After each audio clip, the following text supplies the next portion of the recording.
शिल्पा अपने मायके में सो रही है और उसको एक सपना दिखाई देता है।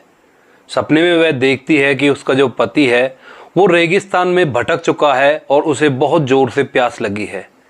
झट से शिल्पा की आंख खुलती है और वो अपनी माँ से कहती है कि माँ, मुझे तो ऐसे ऐसे सपना दिखा है और जो मेरा पति है वो प्यास से व्याकुल हो रहा है और अगर उसे पानी नहीं मिला तो वो मर जाएगा।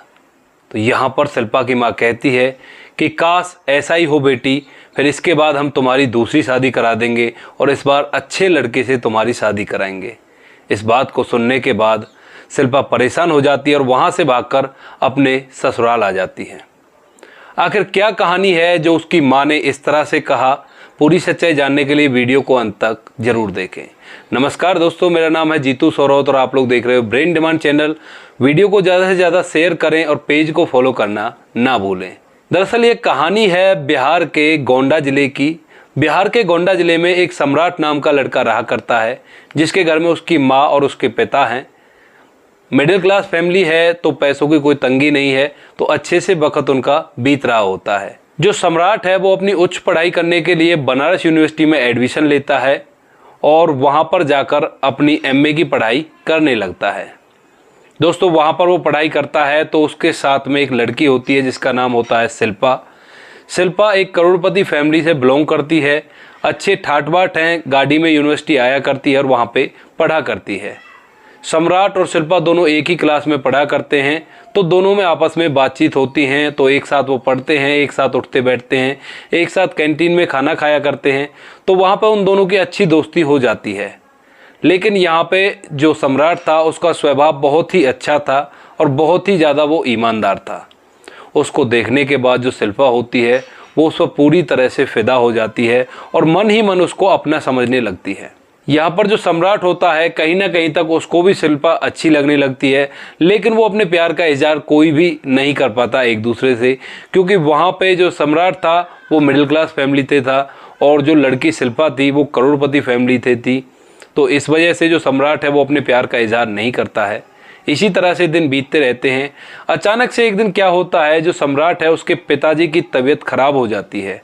उसके पास खबर आती है तो वो वहाँ से यूनिवर्सिटी से अपना सीधे गांव आ जाता है और गांव आकर अपने पिता का इलाज करवाने लगता है। अब इसके लिए उसे पैसों की ज़रूरत थी, तो जो शिल्पा थी उससे वो 1 लाख रुपए उधार मांगता है कि भाई मुझे 1 लाख रुपयों की ज़रूरत है तो मुझे दे दीजिए, क्योंकि वो दोनों काफ़ी अच्छे दोस्त थे। तो यहाँ पर शिल्पा 1 लाख रुपए सम्राट को दे देती है और उसके बाद कहती है कि चलो कोई नहीं, तुम अपने पापा का इलाज कराओ, उसके बाद देखते हैं जो होगा। तो यहाँ पर सम्राट अपने पिता का इलाज कराता है, लेकिन इलाज थोड़ा लंबा चलता है और इस इलाज के चलते जो सम्राट के थोड़ी बहुत ज़मीन जायदाद, जो कुछ भी उनके पास जमा पूंजी थी, वो सारा कुछ इलाज में ही लग जाता है और उसके बाद भी सम्राट के पिता नहीं बच पाते हैं, उनकी मौत हो जाती है। अब यहाँ पे सम्राट के घर में केवल सम्राट की माँ और सम्राट दो ही जन रह गए थे। अब दोस्तों, इसके बाद जो सम्राट है वो दोबारा यूनिवर्सिटी नहीं जाता है। अपने परिवार को संभालने के लिए वो वहीं पे मेहनत मजदूरी करके अपने माँ का पेट पालन करने लगता है। अब दोस्तों, इसके बाद जो शिल्पा है वो सम्राट के पास फ़ोन करती है, हालचाल पूछती है पहले तो, और उसके बाद कहती है क्या तुम्हें अपनी पढ़ाई नहीं करनी। तो यहाँ पे सम्राट बताता है कि मेरे पिताजी की मौत हो चुकी है और जो कुछ भी पैसा रुपया हमने जमा कर रखा था, हमारी जो भी प्रॉपर्टी थी, वो सारी के सारी उनके इलाज में खर्च हो चुकी है। अब मुझे तुम्हारे 1 लाख रुपए भी लौटाने हैं, तो मैं मेहनत मजदूरी करके तुम्हारे 1 लाख रुपए जुटाकर तुम्हें दे दूंगा और अब मैं कॉलेज नहीं आ पाऊंगा। यहाँ पे जो शिल्पा है वो कहती है कि उन पैसों को तो छोड़ो, पर तुम कॉलेज आओ और कॉलेज जाके अपनी पढ़ाई पूरी करो। तो यहाँ पे सम्राट उसको समझाता है कि मेरे परिवार में कमाने वाला अब कोई भी नहीं बचा है, तो मैं घर पर रहकर ही अपनी माँ की सेवा पानी करूँगा यहाँ पे, और तुम्हारे जो 1 लाख रुपए हैं उनके लिए भी तो मुझे कमाना पड़ेगा। यहाँ पे शिल्पा कहती है कि उनकी कोई ज़रूरत नहीं है, उन पैसों को तुम भूल जाओ। तो सम्राट यहाँ पर कहता है कि हिसाब तो बाप बेटे का भी होता है, ऐसे लिए हुए पैसे को मैं नहीं भूल सकता। तभी शिल्पा एक साथ से कह उठती है कि अगर हमारी और तुम्हारी शादी हो जाए तो क्या जब भी आपको ये पैसे मुझे लौटाने होंगे। यहाँ पर सम्राट इस बात को सुनने के बाद खामोश हो जाता है। उसके बाद शिल्पा फ़ोन काटती है और फ़ोन काटने के बाद वो तय कर लेती है कि मुझे अब सम्राट से ही शादी करनी है, क्योंकि यहाँ पे सम्राट के नेचर से वो बखूबी वाकिफ़ थी कि भाई वो बहुत ही ईमानदार है और बहुत ही मेहनती है।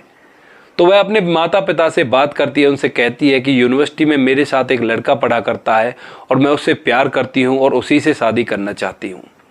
माँ बाप जो होते हैं यूनिवर्सिटी का नाम सुनकर राज़ी हो जाते हैं, क्योंकि उस यूनिवर्सिटी में जो बच्चे पढ़ते थे वो मोस्टली अमीर ख़ानदान से ही बिलोंग किया करते थे। अब इसके बाद जो माँ बाप होते हैं वो शिल्पा के कहे अनुसार सम्राट के यहाँ पर जाते हैं, बिहार के गोंडा ज़िले में, और वहाँ पर जाकर देखते हैं कि जो सम्राट है उसकी हालत काफ़ी खस्ता है। जो उसकी प्रॉपर्टी थोड़ी बहुत थी वो भी बिक चुकी है और अब वह मेहनत मजदूरी करके अपना पेट पाल रहा है। इस चीज़ को देखने के बाद जो शिल्पा के माता पिता हैं वो शिल्पा से सख्त मना कर देते हैं कि भाई नहीं, उस घर में तुम्हारी शादी नहीं होगी। लेकिन यहाँ पे जो शिल्पा होती है वो ज़िद लगा कर बैठ जाती है और नाराज़ हो जाती है घर वालों से कि मुझे शादी करनी है तो केवल सम्राट से, वरना मैं शादी नहीं करूँगी। अब बच्चों की ज़िद के आगे माँ बाप को झुकना पड़ता है और यहाँ पर जो शिल्पा है उसकी शादी सम्राट से करा दी जाती है। धूमधाम से शादी होती है।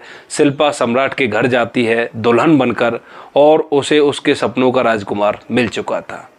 अब दोस्तों इसके बाद जो शिल्पा है, कहाँ तो वो एक एक दिन में 10-10, 20-20 हज़ार रुपये उड़ा दिया करती थी, लेकिन यहाँ पे उसका जो पति है वो एक प्राइवेट स्कूल में टीचर का काम किया करता है और उसकी सैलरी 10-12 हज़ार रुपये से ज़्यादा नहीं है।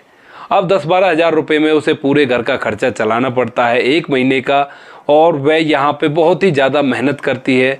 कई बार नंगे पैर धूप में डोला करती है, तो इस वजह से उसके हुस्न बिगड़ जाते हैं। यानी कि पहले तो वो रोज़ पार्लर जाया करती थी और अब यहाँ पे रोज़ उसे धूप में काम करना पड़ता, मेहनत करनी पड़ती। उसके बाद उसकी चमक धमक थोड़ी कम हो जाती है। दोस्तों यहाँ पर जो शिल्पा है उसके बालों का रंग भी चेंज हो जाता है, उसकी स्किन का कलर भी चेंज हो जाता है, एड़ियाँ फट जाती हैं नंगे पैर धूप में चलने के कारण से। तो यहाँ पे जो शिल्पा की काया पूरी तरह से पलट गई थी, क्योंकि यहाँ पर उसे काफ़ी ज़्यादा मेहनत करनी पड़ रही थी।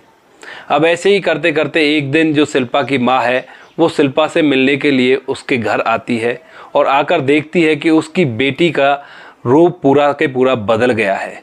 यहाँ पर बेटी का रंग काला हो गया है, उसके बाल घुंघराले हो गए हैं और यहाँ पर उसकी एड़ियाँ फटी हुई हैं, फटे पुराने कपड़ों में वो रहती है।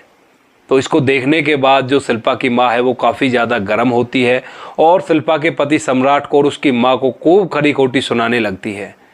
यहाँ पे जो शिल्पा है वो अपनी माँ को समझाती है कि माँ ऐसा नहीं करते, ये मेरे पति हैं, अब मेरी इनसे शादी होगी, अब जैसे ये हैं वैसे ही मैं रहूँगी। अब इस बात को सुनने के बाद शिल्पा की माँ थोड़ा सा शांत होती है और उससे कहती है कि बेटी चल, तू मेरे साथ घर चल, काफ़ी दिन हो गए तुम्हें वहाँ से आए, अब कुछ दिन हमारे साथ भी रह ले। तो यहाँ पर जो सम्राट होता है वो भी अपनी पत्नी को समझाता है और कहता है कि तुम ऐसा करो, तुम्हें काफ़ी दिन हो चुके हैं, तुम एक बार जाकर अपने मायके हो आओ। तो यहाँ पे शिल्पा अपनी माँ के साथ अपने मायके चली जाती है और वहाँ जाने के बाद शिल्पा का पूरा परिवार बैठकर एक साथ बतिया रहा था। तो जो शिल्पा की माँ है और उसके पिता हैं वो उसको कह रहे थे कि तूने ये क्या किया, किस तरह के लड़के से शादी कर ली जो तुम्हें अच्छी तरह से परवरिश भी नहीं दे सकता, यानी कि तुम्हारा पालन पोषण भी अच्छी तरह से नहीं कर सकता, ऐसे लड़के से तुमने शादी कर ली। तो यहाँ पे शिल्पा अपने परिवार वालों से यानी कि अपने माँ बाप से कहती है कि माँ पापा तुम ऐसा करो, एक 10 लाख रुपए हमें दे दो और हम लोग अपना स्कूल खोलेंगे और उसके अंदर अच्छी तरह से कमाएंगे और हमारे दिन अच्छी तरह से बीतने लगेंगे।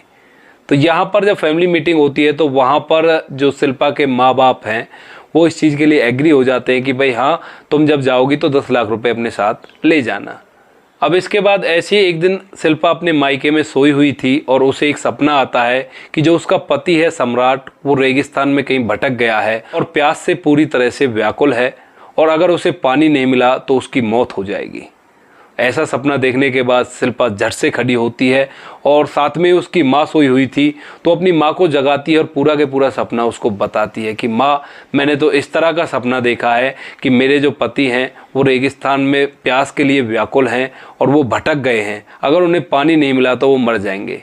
तो यहाँ पर जो शिल्पा की माँ है वो कहती है अगले ही क्षण कि काश बेटी ऐसा ही हो, तुम्हारा जो पति है वो मर जाए, फिर उसके बाद हम तुम्हारी दूसरी शादी करेंगे और इस बार अच्छी जगह पर तुम्हारी शादी करेंगे।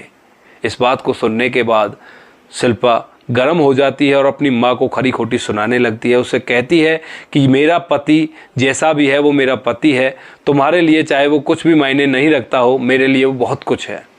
ऐसा कहकर वो अगली सुबह ही वहाँ से अपने ससुराल पहुंच जाती है। वहां जाने के बाद उसे पता चलता है कि जो 10 लाख रुपए की डिमांड शिल्पा ने अपने माँ बाप से की थी, उसके बाद उसके माँ बाप ने उसके पति सम्राट के पास फ़ोन किया और उसे खरी खोटी सुनाई और कहा कि तेरी असलियत तो हमें अब पता चली है, तूने तो लड़की के बहाने से हमसे पैसे ऐंठने के लिए इस तरह का ड्रामा किया है। यहाँ पर यह बात जैसे ही शिल्पा को पता चलती है तो वो कसम खाती है कि आज के बाद मैं अपने माँ बाप के पास नहीं जाऊँगी और ना ही उनसे बात करूँगी। अब दोस्तों इसी तरह से वो लोग वहाँ पे मेहनत करते रहते हैं और मेहनत करते करते एक दिन वैसा आता है कि वो लोग अपने थोड़े बहुत पैसे इकट्ठा करके एक छोटा सा स्कूल खोलते हैं और धीरे धीरे वो स्कूल काफ़ी बड़ा हो जाता है, यहाँ तक कि वो इंटर कॉलेज बना लेते हैं मेहनत कर करके।